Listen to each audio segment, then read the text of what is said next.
Russia, and the regime, owe the world more than an explanation about why they keep hitting hospitals and medical facilities and children, he said. These are acts that beg for an appropriate investigation of war crimes. Moscow has repeatedly denied attacking civilians, and said it targets terrorist groups in Syria. Mr. Kerry, however, said Russian and Syrian government attacks on hospitals were beyond the accidental and part of a deliberate strategy in war-torn Syria. This is a targeted strategy to terrorize civilians and to kill anybody and everybody who is in the way of their military objectives, he said.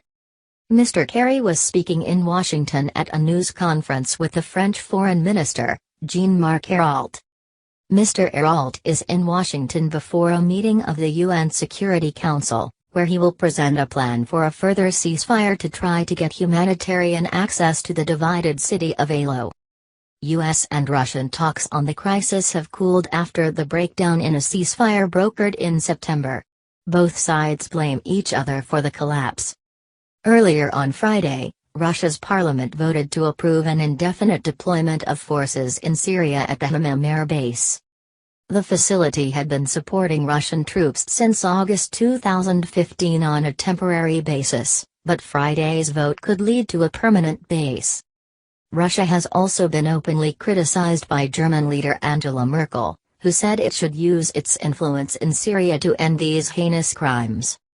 Mr. Kerry's remarks come hours after Russia said it was ready to back a new UN plan to end violence in Aleppo. Staffan de Mistura, the UN Special Envoy for the Syrian crisis, appealed for fighters from the rebel group Jabhat Fatah al-Sham, formerly known as the Nusra Front, to be able to leave Aleppo with their weapons. Eastern Aleppo, held by rebel forces, has been subjected to a constant campaign of airstrikes by Syrian and Russian forces in recent weeks. About 275,000 people still live in the eastern part of the city. He said he was prepared to personally accompany the jihadists out of the city if it would stop the fighting. Russia's foreign minister, Sergei Lavrov, backed the plan for the sake of saving Aleppo. The jihadist faction, however, has already rejected the proposal as a surrender. Russia and Syria say their forces are attacking Jabhat Fatah al-Sham. Western powers dispute this, pointing to the high proportion of civilians being killed.